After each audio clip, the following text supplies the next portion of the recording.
Hi, everyone, and welcome to Rituals of Strength. I'm your host, Kevin Secours, and this week we are going to be delving into one of the most fundamental topics there is in the fields of fitness or even in self-defense, and it is the field of mobility. We're going to be going to the very ground level of mobility training and looking at a specific school of thought known as spinal engine theory. Now, spinal engine theory basically holds the belief that the spine is the motor of all movement, the center of all mobility in the body. It was created by a Canadian researcher by the name of Gracovetsky in the 1980s. And when I first encountered it, it blew my mind. And we'll discuss some of the reasons it did. It has played a huge role in changing how I approach training. There are some very valid criticisms against the approach and certainly some limitations, and we're going to look at those. But I think nevertheless, regardless of where you're coming from, there is so much good to be gleaned from understanding Gracovetsky's research. Now, what is it? So spinal engine theory maintains that the spine and not the limbs are the primary drivers of all movement. Prior to the advent of this theory, most fields of research asserted that it was the muscles, primarily in the limbs, that were responsible for locomotion. The first thing that kind of blew my brain was that when I was reading some of Gracovetsky's research, and he said, if you take a quadriplegic, someone with no arms and no legs, they still develop the ability to move. They still have the capacity for locomotion, they can roll over, they can advance. And they do this fundamentally from movement in the spine. So I knew this to be true. I started to research it. I started thinking about it. This was my first kind of aha moment where I realized the centrality of it. Although Gracovetsky doesn't go into it in depth, he does note that when we develop as a human, we develop from the spine and then go outwardly. Spine first, spinal column develops, the brainstem, etc., then goes out to the limbs. So in utero, that's how the human develops. As a small child, when we come out, we start first mastering control of the spine, learning how to raise up the body and the trunk. We then start to integrate the limbs a little bit. We learn how to flip over, and then eventually how to crawl, and finally all motion comes from that. So as a poetic structure, this notion that we develop from a cellular level, from the spine outward, and that we learn to move from the spine outward, that really resonated with me. Because a lot of the most traditional instructors I had, many of whom gave me some of the best results, were huge proponents of having, correct spinal alignment, good mobility, good stance. That was a huge thing. I also know that when we look at actual combative training, things like real world applications, when I was working as a bouncer or in security, the spine, posture, basic stance, that was the key to everything. And then everything came from it. Mindset and breathing and situational awareness, maintaining distance and movement, it all came from the spine first. So I think that's where it really started to churn in my brain, this idea that we don't only develop that way, but spine or proximal to distal, spine to limb based instruction might be a better way of teaching. Certainly at the same time that I encountered spinal engine theory, I was coming to the realization in my own intervention work that small joint micromotor skills were very ineffective, and that it was far more effective to focus on gross motor skills, which is something that was widely being seen in reality-based self-defense, but I was applying it specifically to restraint theory. And I used what I term tree theory, the idea that we should go gross motor and focus on trunk control first, then focus on limbs secondly, like branches on a tree, and finally fine motor, small joint skill, which we hold akin to leaf, if you will, in the tree analogy. So whereas a lot of my traditional training taught a multitude of fine motor skills, I was seeing that hugging the trunk, taking people down by the trunk, then possibly controlling the arm, then possibly, if I have control of the arm, lastly going to the leaf, the fingers, the joints of the wrist. That made sense. That's what was working. So all of this was churning in my developmental lab. And then I met the research of Gracovetsky, and it just fit as a basic, again, poetic overstructure of how we develop. Spine to limb made sense. Now, if we really get into the nuts and bolts of it, Gracovetsky asserts that the spine generates and coordinates movement by producing a wave-like rotational movement. And the pelvis and the shoulders rotate in opposite directions, which is true when we're generally moving. This counter rotation then helps to generate torque and momentum, which then radiates outwardly to the limbs. So this is true. This is often the way that we move.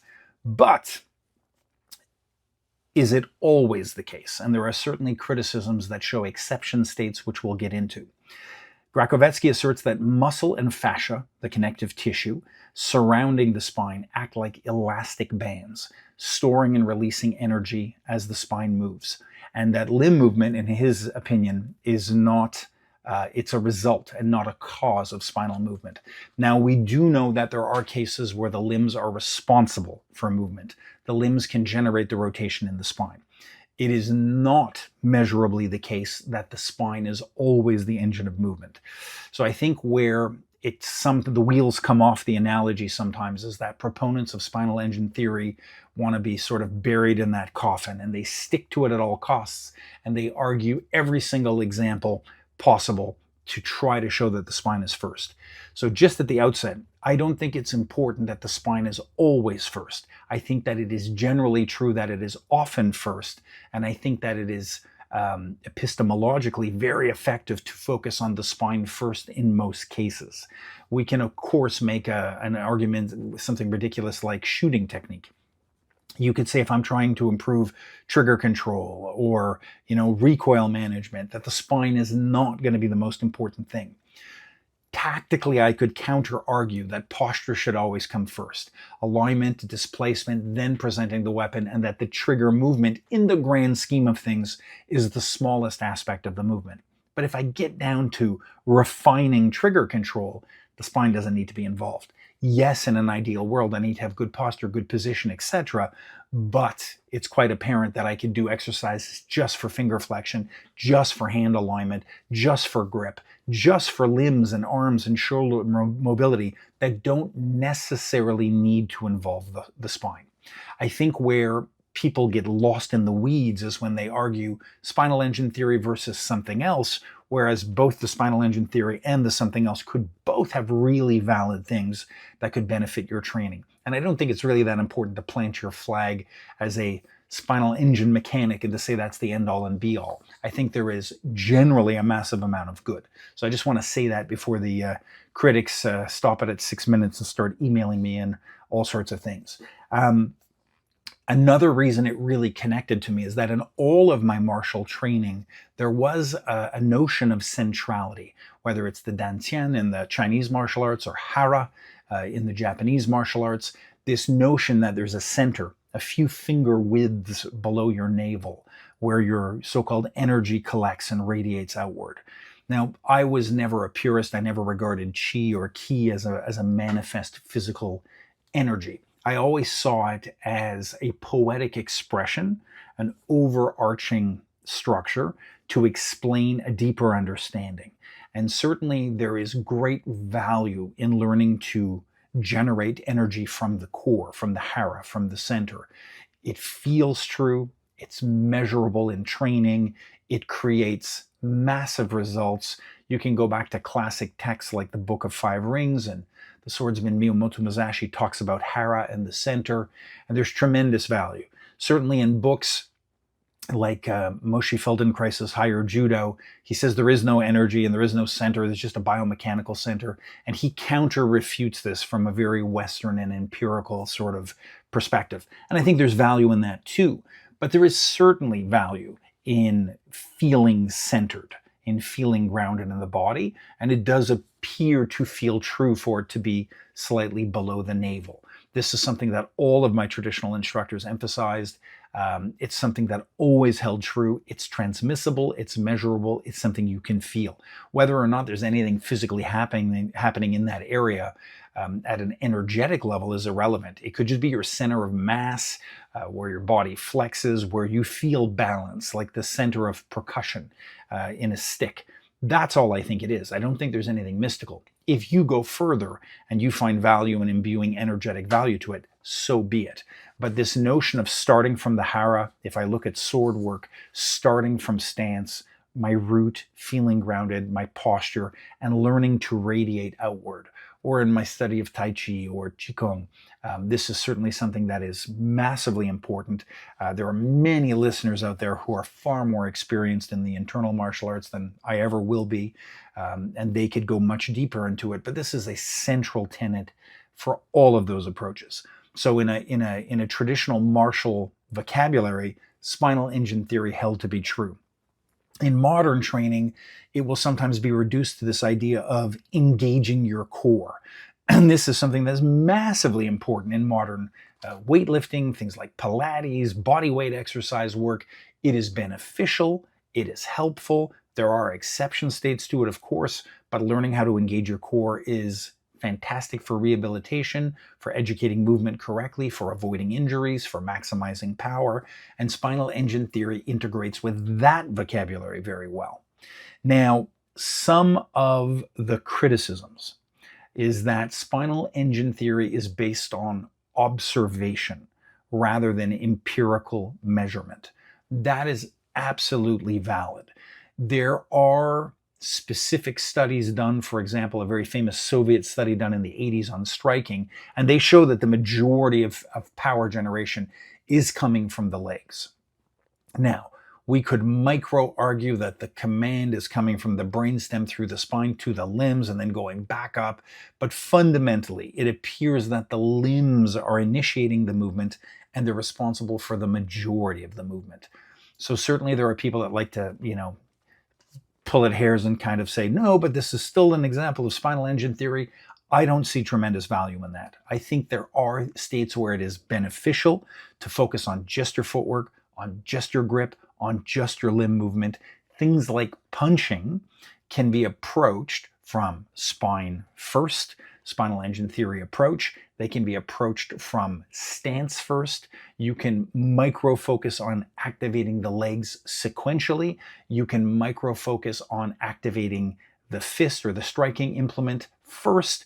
You can isolate limb movement, and strikes can be done almost entirely from the limb. They can be done almost entirely from the body with very little limb movement. They can be done almost entirely from the legs with very little trunk or limb movement. Certainly an integration of all three, legs and trunk and limbs, is generally the most efficient synergy. But things like spatial restraints, can change this. Injuries can change this. And I think from an epistemological perspective, there's value in isolating just a limb, just the hand, just the arm, just the trunk, just the legs, and then learning to integrate different bits. So I use spinal engine theory more as a constraint in my educational approach, as an isolation, as a limitation, and I use it as a launching point. But I don't only use spinal engine theory. There is other criticisms that say that spinal engine theory is a gross oversimplification. I entirely agree. I think one of its great powers is that it is a gross oversimplification, which makes it a great starting point and a great coming back to reference point. But I do not think it is a sufficient standalone argument. There is criticism that it undervalues the role of the limbs. And I think in some people's interpretation, that is true. There are a lot of spinal engine purists that say the limbs don't matter. That's a mistake, in my opinion. You're depriving yourself of tons of tools in your box.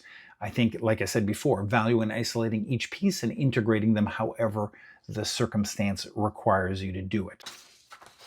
As a general principle, I'm really fond of saying never say never, never say always. You might say generally, you might say this is a great starting point, you might say overall we hold this to be true, but there are always exceptions, and there's always value in those exceptions. If I talk about something like power generation and striking, we know that pivoting is generally going to be involved in the more powerful personifications of striking.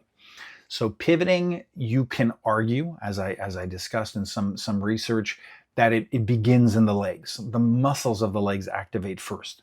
Again, you can argue this. There's sufficient research showing that. But in my experience, that activation of the legs is kind of like a runner pushing off of a starting block. And generally, it activates and contracts to then rotate the hip. The hip, for all functional purposes, is the center of that mobility. I have seen people who rotate the hip and pivot the foot. And pivoting the leg, if I rotate my hip really powerfully and I don't pivot my leg, that rotational force in my trunk has to come out somewhere. And very often it's the knee or the ankle, and it can lead to injuries. So when we powerfully rotate the hips, there is a certain point where a pivot of the foot is required to allow our joints to operate the way they're supposed to operate. The knee is fundamentally like a hinge. It has a little bit of rotational capacity and a little bit of sway.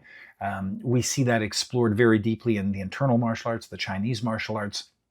But if I'm getting into something big, like a big powerhouse punch, I fundamentally need to pivot. And when I do pivot, there's danger in doing that pivot in what I term a cosmetic manner, meaning the heel lifts, you pivot the leg, but your hip didn't really rotate. A cosmetic pivot can sometimes add more strain and violate your structure in ways that is not beneficial. So generally, it will be the hip generating the force.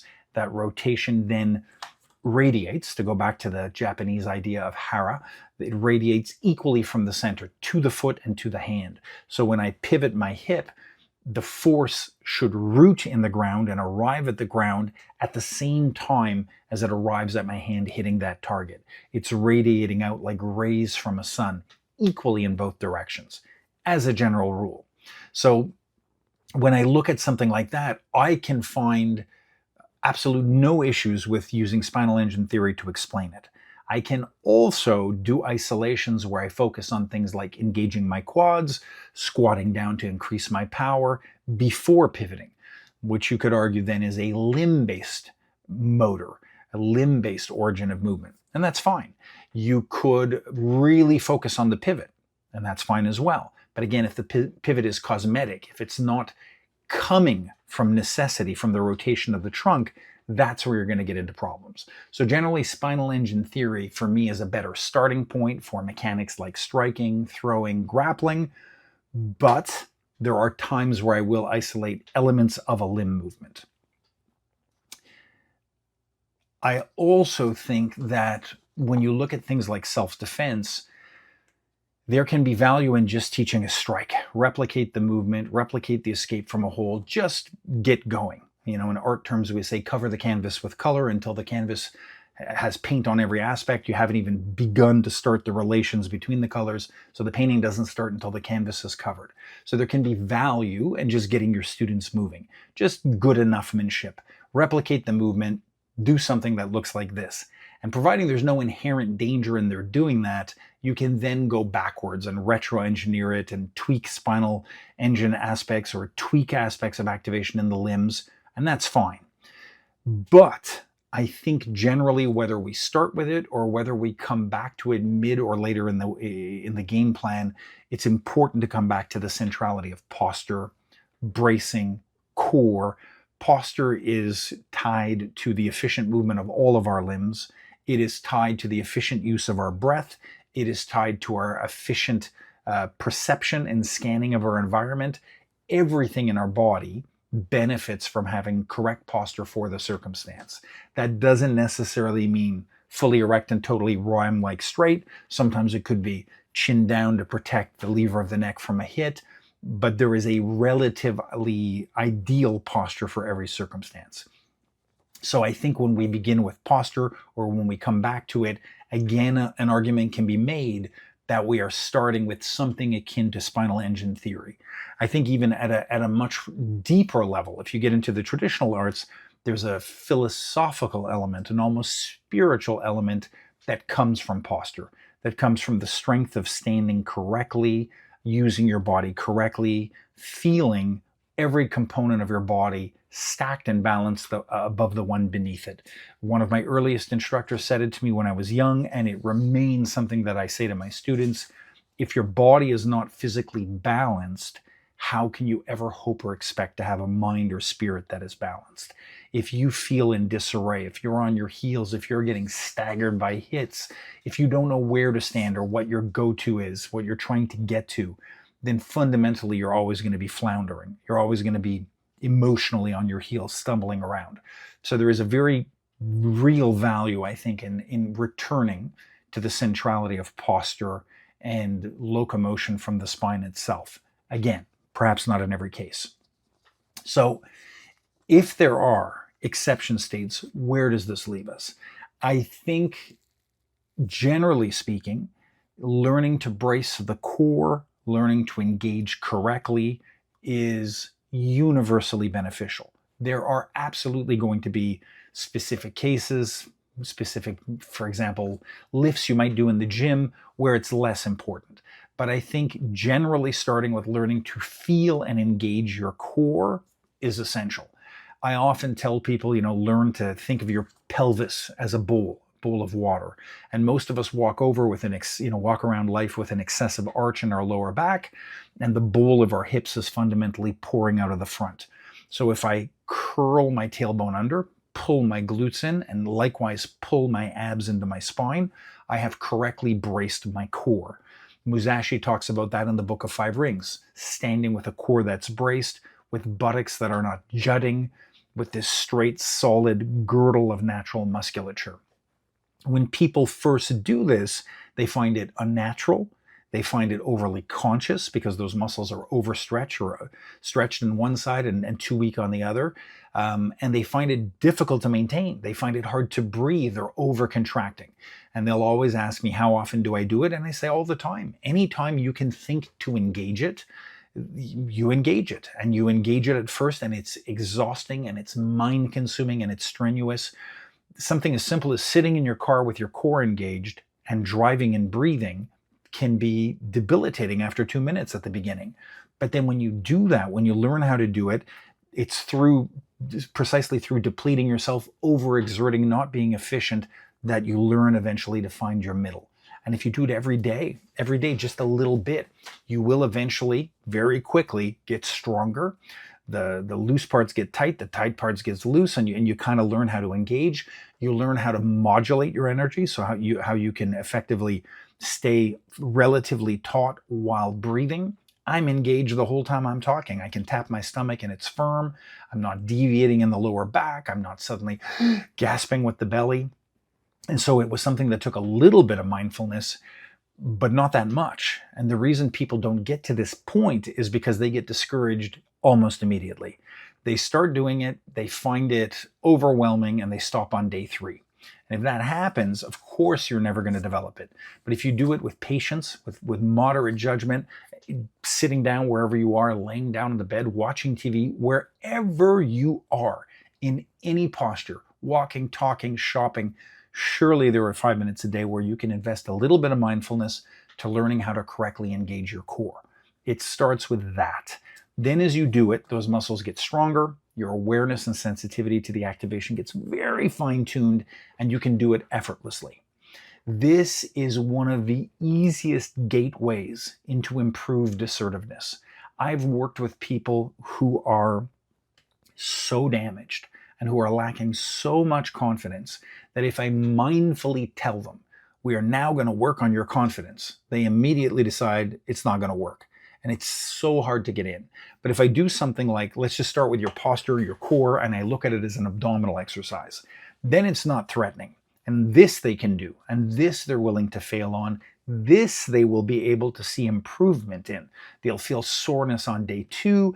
The slightest activation makes those sore abs feel more sore. They're getting stronger. You make them do a little bit every day.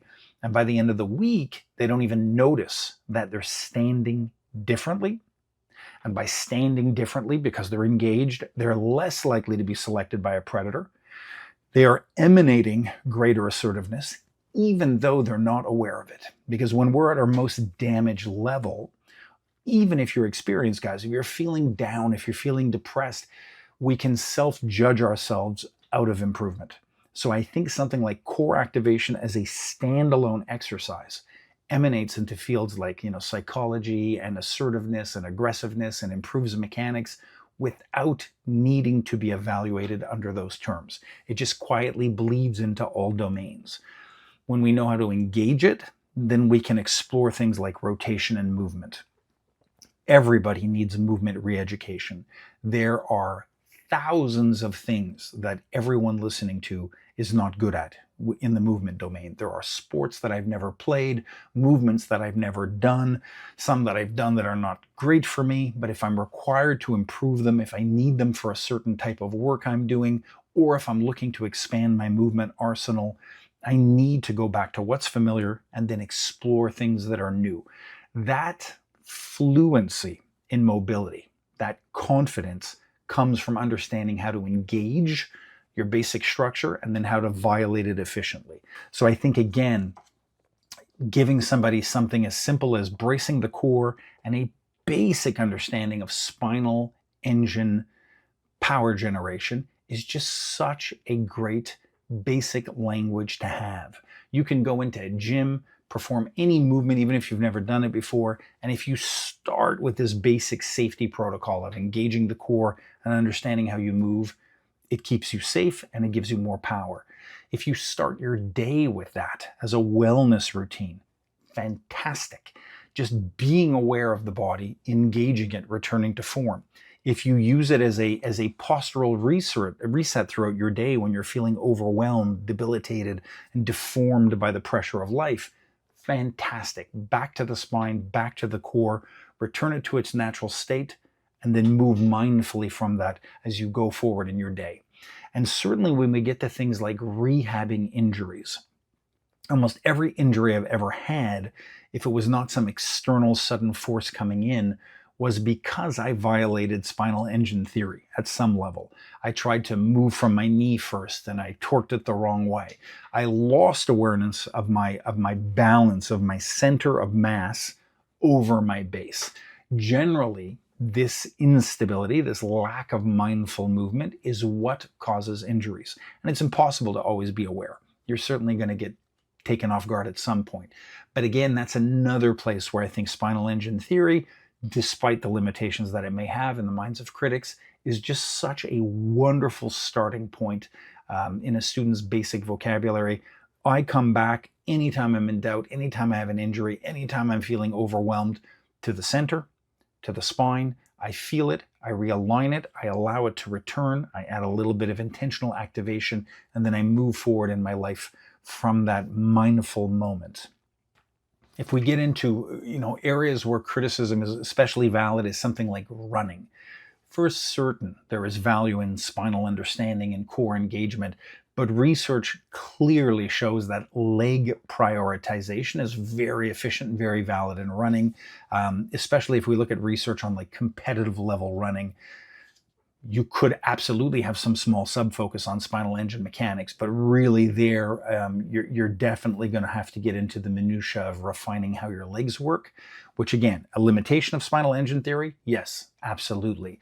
Martial arts in particular, I think, requires more variability.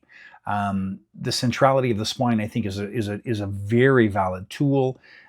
This idea of radiating power proximal to distally is a great starting point, but I often do the inverse. If you know my work, I often talk about making the spearhead ready for the impact, surfacing with the fist, learning how to push, contract just the fist, flex then from the elbow, then from the shoulder, then the thorax, then the hips. So I'm literally going distally to proximally. I'm doing the inverse.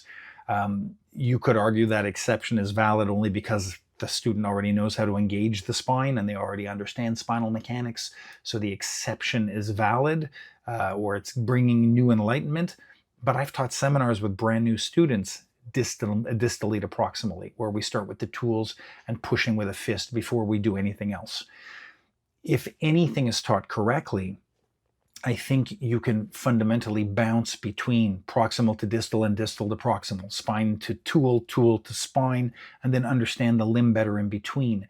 I think understanding can be had different ways for different students, and that some basic exploration of all of these waters is important.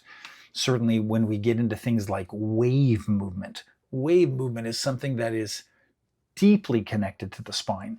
And there is value in exploring it spine first. There is value in exploring it, tool or limb first to spine. However you can access that understanding, that feeling is valid. But I think both are ultimately going to be necessary. Another argument that I see specifically in punching and boxing circles is that all propulsion fundamentally comes from the feet pushing off of the ground. Therefore, the foot is the engine of all movement. And I think there's value. If that structure works for you, fantastic. We could argue that it is spinal rotation that is sending the impulse to the foot to create the push that then comes back up and rebounds. If you need to be a slave to one visual and you want to make everything fit, that's fine. But I think in my own approach, I use completely disparate, completely conflicting visualizations to challenge my understanding, but also to give me new insight. I try to look at things from different perspectives. So in either case, hips and legs, they're going to drive most of your motion. That is measurably, leg muscles and hip power is measurably stronger than the spine. So whether or not it starts in the spine and then hands over 95% of the effort to the legs, or whether or not it starts in the legs, doesn't change the fact that the legs are hugely important in something like an arm strike, a throw, a lift, wrestling, balance. So again, I had written it down here. If you wanted that Soviet study on boxing, it's Filimonov, Filimonov and Company, 1985, and he showed that elite punchers used more leg and hip involvement than amateur boxers, that the majority of the power comes from the leg, push from the legs initiates the punch, and the rest of the body, as he said, transmits and amplifies it. So that would be a complete negation of spinal engine theory in punching. I just do not think it replaces the value of spinal engine theory in training and in drills. There's still value. In something like running and walking, there's evidence that often the hip extensors, the glutes, the hamstrings, and the adductors, fire first and actually initiate movement and then lead to spinal movement. So there's a lot of value in exploring that. Mechanosensory input from hip position has been shown to trigger the transition from swing to stance. So that means the leg, via the hip joint, is signaling where to begin weight, support, and transfer. So it's not a spinal rotational drive. It is the leg, and specifically the hip, that is detecting and determining how to move. So then, again, the spinal engine is a more of a poetic structure, but in that case, there's absolute validity in saying the hips are the center of movement. In all honesty, when I talk about spinal centrality, I'm very often, in martial parlance, I'm not concerned with being a purist, so I'm very often including the hips as part of the spine, as like the trunk, the core. I think trunk centrality would be more accurate in what I do. If you are interested in this notion of hip-generated work, check out Cara, C-A-R-A, Cara Wall-Sheffer and Company. They showed that running is fundamentally hamstring activated before foot strike, and specifically in decelerating leg swing and extending hip and stance, that it was coming from the leg, not from the spine. With full respect to Gracovetsky, this is very clearly shown. Now, Gracovetsky firmly adheres to spinal engine theory. So he has, since the initiation of his theory, counter-argued. Again, he comes back to this notion of how does a man with no arms, no legs have the ability to move, roll over. Opponents counter that this is not walking in the traditional sense, and that is an adaptation. And the way a quadriplegic moves doesn't necessarily equate to how a four-limbed person would move. And that may absolutely be true, because there's definitely adaptation when we have injuries. That being said, I would counter the counter by saying something like crawling on the back with no limbs versus allowing just the feet versus allowing the elbows, or crawling on the stomach with no limbs versus allowing the knees to touch or the elbows to touch, then the feet, then the hands. Those are very different things. And each of them has value in exploring, cultivating, improving sensitivity, strengthening our body, releasing antagonistic tension. I've seen people get frustrated beyond comprehension trying to crawl on the flat of their back without using their limbs. A good friend of mine, Nico, who teaches the police in Belgium, he is very fond of making new recruits at the police academy crawl for an hour, sometimes two, just on their back with different variations as a basic warm-up and humility leveler on day one.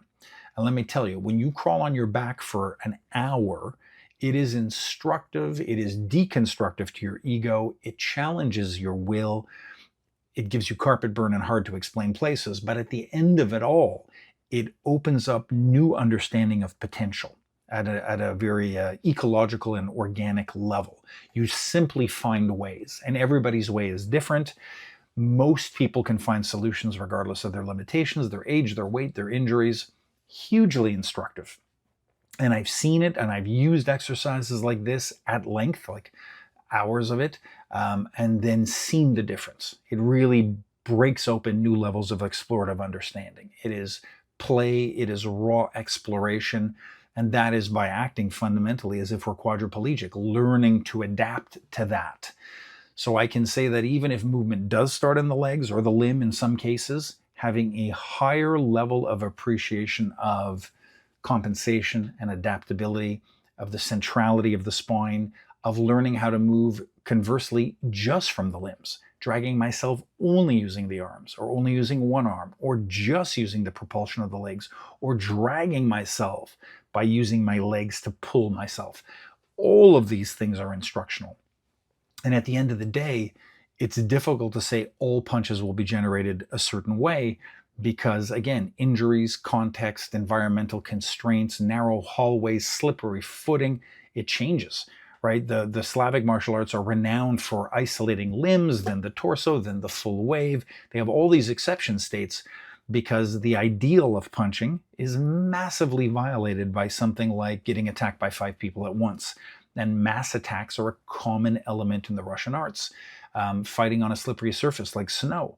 If all of your propulsion is coming from the push of your foot off the ground, and then that's not there, you don't want that to be the first time you've explored adaptability to limb-centric or spinal wave motion to the arm without using propulsion in the legs. Because if you have to figure that out for the first time on that snow, it's terrifying.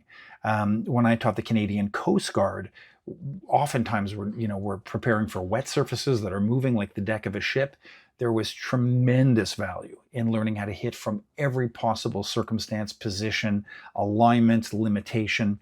So again, for something as variable as the martial arts, I think you got to mix it up. Spinal engine theory is a great gateway. It's a great overarching structure, but ultimately it is just one state. I want to leave you with the strong suggestion to check out Gracovetsky's book, The Spinal Engine. It can be a bit pricey. It's sometimes hard to find. There are just really compelling arguments in this. It's written like an engineer would write. It's very mathematical, and there are parts of it that, kind of go over a lot of people's heads, and I'm not pretending to say that the whole thing was enlightening. There are parts I skimmed and that were less relevant, and there are other parts that were just much more artsy and poetic and appealed to me. But when I first encountered this, it was the first clear expression of what a lot of my martial teachers had been trying to teach. And it was an invaluable stepping stone. The minute I used the term, I had, because I have a bit of a reputation, I had person after person trying to argue exceptions, saying that this particular study refutes this. And I fully agree. There are lots of interesting studies. The Filimonov study on Soviet boxing is hugely instructive. I never read that and said, oh, this disproves everything in spinal engine theory, therefore throw out spinal engine and go to this. I used it as additional research to cultivate drills, saying that if in these boxing scenarios the leg was giving 60% of the propulsion, then let's create drills that replicate that and that teach us propulsion. It didn't mean in any way that the centrality of the spine in most movement was violated or negated. It didn't mean that posture didn't matter or that learning to feel it in the body was suddenly less important. I am a big believer in trying to reach the mountaintop by as many different paths as possible. So if you can't swing the cash for the Gracovetsky book, because it can be pricey, 60, 80 bucks sometimes, check out his talks. There's a few good YouTube videos on it. All of my mobility work, if you go to kevinsecours.com, in our basic ICSA, International Combat System Association certification, we have 6 levels, 7 levels, and every single level has 7 modules, the first of which is breath, then it is mobility. All of that mobility work, and we're talking, I think, 18 hours of really detailed instructional work, starts from the centrality of posture, core engagement, spine. All of my breath work does as well. Just the breath and the mobility work alone, even if you're not interested in combat, is life-changing. Subscribe to that for a month or two, follow that work, go through the 7 levels. It will change the way you approach movement. There's a lot of advertisement now for mobility workout, invariably being done by really good-looking 20-year-olds telling my 50-something-year-old body, you should move this way. Some of them have great capacity. Very few of them have any real underlying foundational theories to what they're doing. They're not really teaching perfect mechanics. They're not really integrating mindset and breath. It's important, guys, to have mindset, breath, and structure in all of your mobility work. For me, something like spinal engine theory is an absolute necessary starting point, stepping stone. It is not a box to be limited by. Anytime you find research that is an exception state, or if you're doing something particular, I don't know, if you're certain types of lifts in the gym, or if you're a competitive runner, by all means, for those types of specializations, you should look at the research showing that there is a centrality of leg propulsion, and you should cultivate research and training to benefit that. But for rehab, for general posture, for combat, for all the rest of it, spinal centrality is a great gateway to improving your understanding for movement. So I want to thank, it was Charles who requested this topic. Thank you very much for that. I hope I answered your questions. If you have a chance, check out kevinsecours.com for my full video library. Specifically check out mobility if you're interested in what we spoke about this week.